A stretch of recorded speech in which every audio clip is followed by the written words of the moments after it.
a lot of times, the African Union and the European Union, all founded around the same time. African Union 1960, European Union 1957, through the Treaty of Rome. Today, there's a single visa that can allow you to enter every European country if it's in the European Union, called the Schengen Agreement, because of something called the Schengen Agreement, which is embedded in something called the Treaty of, or at least was attached to something called the Treaty of Amsterdam. And it took a long time of many policy steps to get there. We have also had the same goals of having a common visa policy, common borders, etc. in Africa. And I doubt that the political will is not there, because every time I talk to politicians, they want to do it. The problem is that to do it, you need a set of policies that will take you there, and it takes stamina. Because there'll be a lot of problems that people will bring up why that thing can't work. And you have to solve all of them, and it takes time to align with all the other views. And it's the process of doing it. If you cannot do it for the 20 years consistently, you will stop at some point. Which is why we stop all our plans. We wanted to have a single currency long ago, maybe 5 years ago. We're supposed to have had a single currency in West Africa. It's not happened. We're supposed to have open borders that affect labor or labor mobility. It's not happened. We're supposed to have an open sky agreement. We're supposed to have a roaming agreement for our mobile phone, so when you go to Togo, you can use your Ghana SIM without any problems. All of these things don't happen not because we don't want them. It's not the politics. The politics, I think, are favorable. We want them. It's that there's no constituency for the policies. And the policies are left to a few politicians and civil servants. And there is not enough of a crowd, maybe 5% of the population, that is focused on policies. And therefore, they are tracking whether this is working and is going on. And if it's not, they are bringing it back into the media limelight. They are bringing it back on the discussion agenda, etc. So without that for policy, you can have all the politics you want. You can have all the declarations you want. And our politicians have all these declarations at every AU summit. They go have a big declaration. We'll do this, a big declaration. Because they know that there's demand. Africans want to unite and to become powerful. But to get there, we need policies. In this case, regional policies. In that case, national policies for galamsey, for education that doesn't work as effectively as it is, unemployment.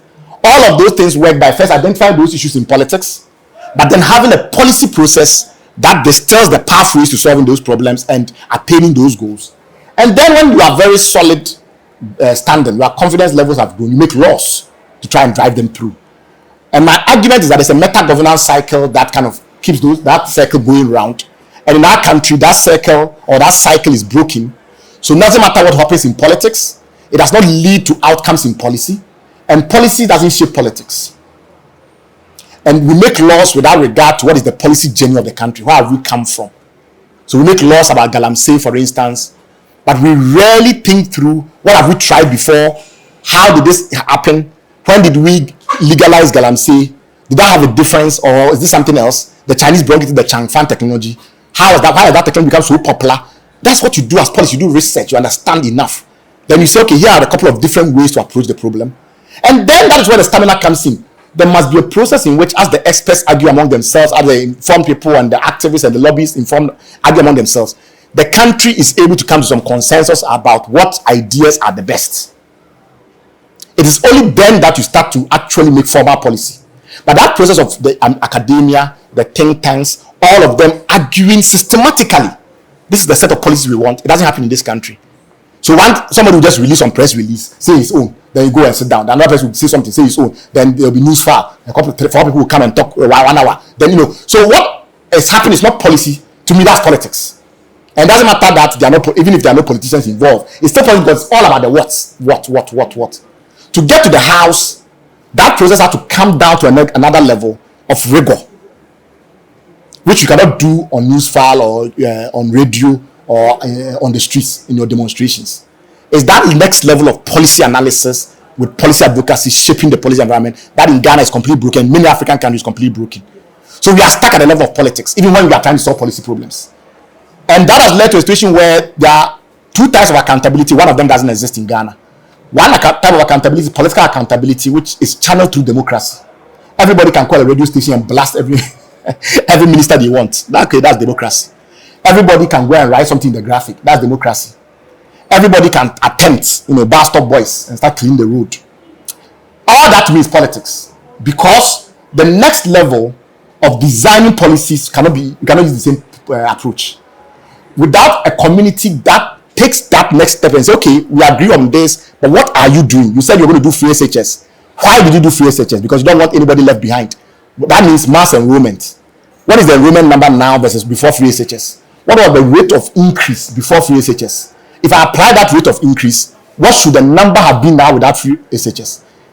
Now that we have free SHS, is that number more than what we'll have had in the counterfactual scenario? That's policy analysis. Because it's based on saying the pathway that we all thought, which is no child left behind, nobody should drop out. That is the political end game. That pathway, what are the policies you propose to take us there? You said free SHS. So we are now monitoring to see whether free SHS indeed worked. If it didn't work, then maybe we have to try bursaries. Because maybe we'll do research and discover that the reason why some children are still not in school because they cannot afford not to work. In which case we introduce bursaries and say if you go to school, you get mobile money, your mother will get mobile money or something like that. And then we say, okay, we test that too. But in the end, there must be an attempt to understand whether the solution is solving the problem. And I'm saying that will not happen in the realm of some people in Joy FM here, some people in the other TV stations, some people here, and just scattered. It's a scatterbrain democracy. You need to get to a point where you can start to converge. You diverge in politics and you start to converge in policy. And say, okay, this is the policy, the policies that are best thought through. These are the ones that appear to have been carefully crafted. And given all the debate that is going on, we think that the experts are converging there. 80% of experts in Ghana think this is the path forward. And it's through them that we say, okay, we now have the technocratic consensus and we must drive these policies through. And if the policy is not happening, then you start to vote people out and the rest of it. And that's what happens in many countries. Somebody decide that abortion is very important to them. And they start to mobilize, they start to do research, and then they start to make sure that every politician that is pro abortion gets elected. So you have the policy influencing the policy, the policy influencing the policy. And in Ghana, because that doesn't happen, I claim that we have a problem that I call Katanomics. And it's from two Greek words, kata and norm. Kata simply means to break apart. And norm is basically the structure of governance in the country. What is right and what is good and what is noble and what must be done, etc. It's all norm. So my argument is that there's a breakage between the politics part of things and the policy part of things. And it's led to a country that is really difficult to fix. That I call something political dysphonia, which is basically an argument that we have voice in the country because there's democracy, but that voice doesn't lead to any outcome because of this breakage. So what we have is a voice disorder of everybody just talking. So every time you turn on the radio, turn on the TV, you move into the marketplace. Everybody has views and opinions, and it's all over the place. But what is the process of distillation until you get to a point where you can begin to think through rigorously what is the best set of policies to solve your problems as a country? And as an entrepreneur, know what I know in my journey. It became clear to me that if the policy issues are not fixed, we can do all the business we can admire all the entrepreneurs that we see in Ghana. The country will still be a third world country. You can have all the Dangotes you want. You can have all the Despites and the Zoom Lions you want. So long as that type of entrepreneurship is not linked with national policy, which focus on national competitiveness, so long as that is the problem, we will not be able to fix Ghana's problem and transform Ghana. Thank you so very much. So please, my question part is from our confirm. Okay. And this one. So you mentioned there that in China, you have the think tanks coming together to champion a cause or push a policy through online in Africa or Ghana. Now, in your view, and looking at your advocacy with the money and the other think tanks, what do you think can be done in our part of the world to get these think tanks come together and speak for a particular policy so that it aligns with politics? Because when we are approaching election time, and I want to use one of your colleagues at the Mali as an example, Kofi Benton, who is now being seen as doing partisan politics instead of talking policy. How then do you do that? Then my second question has to do with the mining, which you mentioned that China seems to be leading. And also in the Western world, they are recycling copper in the production of phones. But there is a discussion on deep sea mining. Yes. Which they make the argument that because these things are going down, that is why they want to get into the deep sea and mine. There is a process by which, take a particular issue. In China now is the property bubble. China had a policy that allowed local governments to borrow a lot of money and implement a lot of infrastructure, and they created competition among the local governments. So all of them were competing and were borrowing large amount of money, building giant estates. And that went on for a while until it got to a point where in China, the government of the country controls only about 20, or rather is responsible for only about 20% or so of the debt. The rest is provincial level and the local level. So it's like Ghana, and the central government is less liable for debt, and most of it is KMA and Cocos Water Authority and the rest of it. That led to a situation where, because of the competition among them, they were building a lot, and also sometimes to make money for cronies, and like that happens in every kind of politics. That immediately sparks concern in China politics. People are in the media. Hey, what is happening? I bought a house, but my house is not being delivered. Hey, this company has collapsed. And all the debts that company amassed, that debt has become bad debt, etc. So all that cacophony. What then happens is that think tanks start to study party schools. The party schools that are research institutions affiliated with the political. China has only one main political party, the Communist Party. All the other small parties are irrelevant. So within the Communist Party, they have their own research institutes. They also start to talk about it. In that contestation, somebody will write an article that claims this is the answer. This is the real problem. This is the answer. People will look at it and go like, oh no, you have missed this or you've missed that.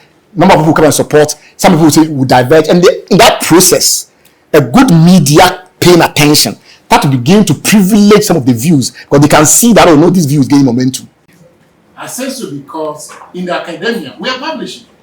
That's why we are professors. Yes. But the problem is, what are we publishing to effect a policy change? We don't have that. That is what we are trying to address. One Israeli prime minister said there are only two groups of individuals he's afraid of: the academia and journalists. But in our case, the academia is like we are pulling off from the policy system because our promotion is not based on the fact that if you publish policy based that will influence the country, will be promoted. That is not it, and that is the gap that we are trying to talk about. It's worse than that because some time ago I saw that the Chinese are overtaking Americans in terms of scholarly influence, webometrics, all that kind of thing. And I dug deeper. And I realized that what the Chinese were doing is that whenever one of them gets into a high impact journal, a prestigious journal, they cite each other. And by citing each other copiously, it gets to a point where all of them are increasing their H impact metrics. Then I look at African scholars and I realize that unless the person is discussing an area where there's a seminal African written article, they don't cite each other. And also we don't draw on enough multidisciplinary sources anyway. So what you are saying, in my view, and my refinement of what you are saying is this. You write a scholarly paper. That's where work is done. It's up to some public intellectual now making some argument somewhere to say, you know what, this article, this, that, and it cannot necessarily be the direct issue. I'll give a practical example. Some of the work that have eventually brought me to this interest in minerals. I didn't start off with minerals as my starting point. But in trying to prove something else about industrialization, I then discovered that, actually, Africa doesn't have enough industrial minerals. Which then leads me, even though I'm making an argument around industrialization, therefore I'm in the political economy of late industrialization than Roderick and Co. Also, I'm talking about some geophysics. And I'm quoting people, I'm citing people. That kind of multidisciplinary thinking arises when there is no fragmentation or there's limited fragmentation in the knowledge ecosystem. So that there are public intellectuals that are citing you. Some public intellectuals say something that you think, this matter, I need to use it for research because I'm not sure what he's saying is right, but it's very interesting. So I have to apply some empirics to it and see whether what his intuition is right. And then some journalists observing the dialogue goes and write the seminar article which makes the professor famous. Why did all these Larry Summers and the rest, how did Thomas Piketty? You think about the academic papers, right? No. Journalists saw Piketty, this unequal thing, this big. And then he connects it to something that is topical and then writes an opinion piece about it. And all of a sudden, the average person has heard of Thomas Piketty. In Ghana, there's just a cultural problem of inability to work together at the level or that level of solidarity that generates knowledge. That's a problem. So everybody is there focused on his own little bit. I call it hyper-rationalism. Everybody is there focused on his own interest. And that's a very rational thing to do. But it's socially foolish. It's individually rational, socially foolish. A lot of the inventors that built many of the systems that rely on the internet, AI tools like transformers, and they're never going to make a penny from those things. I knew Sir Timothy Berners-Lee in the past because he occasionally invited me to World Foundation events in London. And Timothy Berners-Lee, who was credited with inventing the web, didn't make a penny from it. It's later that he set up a foundation, much later than there were some donations coming in for policy advocacy. If we don't have people who are willing to do at least some free work to connect the public ecosystem, the ecosystem, and some free work that connects the ecosystem, you are not going anywhere. Everybody's rational and spending 100% of all their time doing their own work. you are never going to be able to build an ecosystem because somebody must be a transmediator. You think Dr. Moore spending about 5 hours just to bring me here? It's not time that he could have spent putting together something that may lead to a paper that he publishes and increases his promotion chance. Of course he can.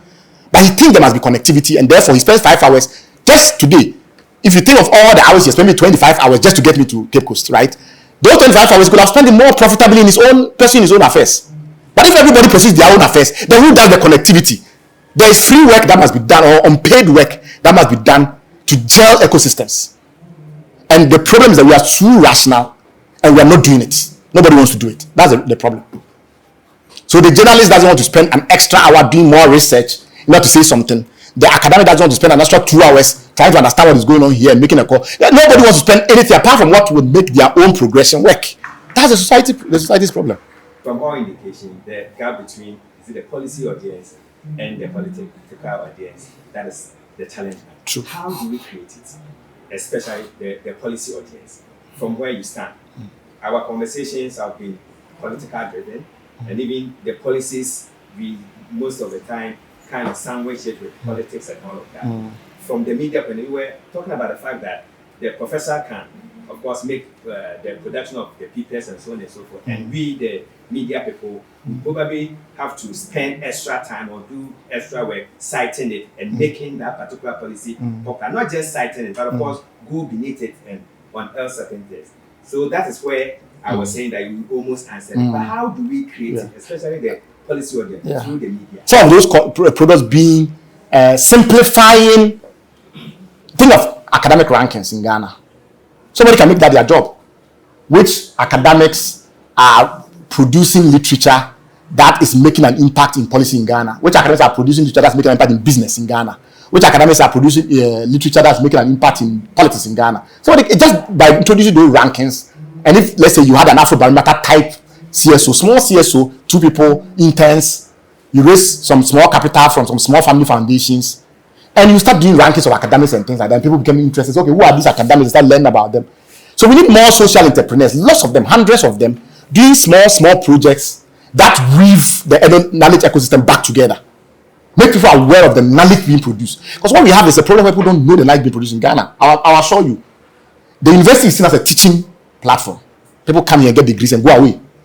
The knowledge that's being generated here, the average person will never know about. They will never be superstar academics in Ghana unless they get appointments. Or they become trade unionists, academic trade unionists, or educational trade unionists.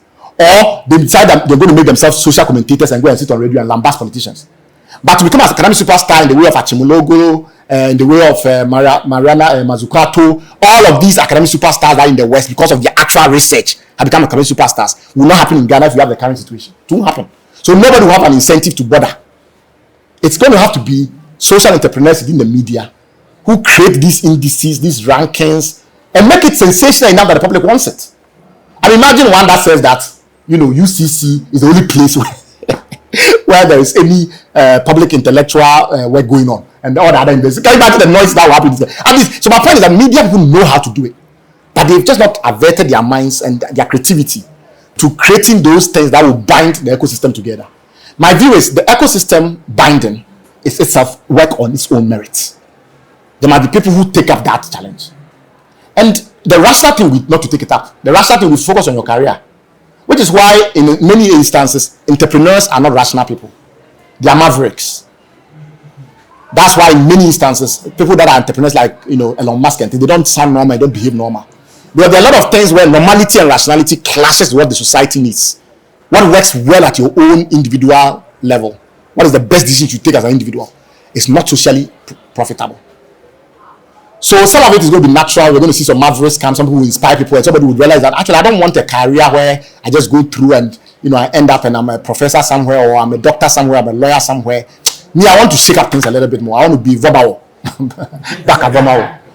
And maybe we'll see more of that kind of maverick behavior. Of course, we don't celebrate that behavior, so that's a challenge. So in a sense, it's the examples as they proliferate which will change minds. How people begin to see more mavericks emerge and do things. I think when you look at how people receive the likes of Cheddar, Japan and the rest, Ghanaians are starving for mavericks. Because these are actually very ordinary people in compared to mavericks elsewhere, in terms of what mavericks elsewhere do. You talk about seabed mining, One of the big reasons why people are putting a lot of money into going to Mars is that there is data that suggests that some asteroids are extremely valuable. Some of them are made of just pure platinum. And if you could find a technology that allows you to harness one asteroid or whatever, you could make trillions. It's not normal brains and normal people who kind of think like that, right? So some of it's going to be natural in terms of the maverick population. But I also think that societies at a certain point in their lives can make very radical changes. Like we decided we don't like coups anymore. We didn't really consciously decide.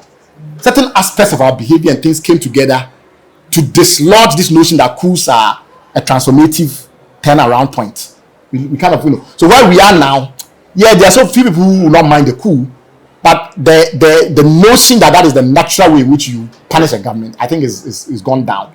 And in this place where the private media taking on Rollins and changing the way Ghanaians behave. Ghanaians were very reticent people. They will pass gossip around, but to come on air and say things. A lot of that was the private media, Kwesi Pratt and things like that, breaking the mood. So my expectation is that there should be more mavericks out of this talk. More people should look deep into themselves and discover, maybe I don't want the normal. I want to do something out of the ordinary. And I'm going to find that. Maybe it's not apparent now, but in looking at the world, in looking at what is possible and the rest of it, maybe there's something deep inside me that I've not allowed to come out, because in Ghana, I've been taught to suppress those things. And how we can fit in that gap, how we can close that gap. And do not see yourself that there's nothing out there. There's a lot of gaps for you to fill, and we are waiting for you to come and fill those Infinite pathways. There's a lot of gaps that you must come in and fill. So you can use the path of technology to come in to fill those gaps. You can use many paths, right? And there is really a lot of gaps. And this is the whole essence of this policy engagement, how we can sustain Ghana in total. And you rightly said, it's this Katanomics and political dysphonia thing that there's a lot of blah talking on radio. But there's no sense. A lot of the times it's just one politician says this. It's not the same thing all over again every day. Exactly. One politician says something, then everybody goes, hey, it's true. Then the other people say it's not true. Then we have opposite and then as the same issue comes up and we start the whole thing again. Nobody learned anything. Exactly. Zero national learning. Exactly. So this is the reason why we need these kind of training. It's a training. You need to train yourself, and you need to consistently make that conscious effort. But this thing was discussed 3 months ago. Why are we here? Accra flooding. Last year it happened. This year it's happening. Why? What is happening? Are we learning sense, or we are just being senseless? Yeah, thank you so very much. I look forward to this being the first time of me. I'll rush on. Thank you. All right. Thank you.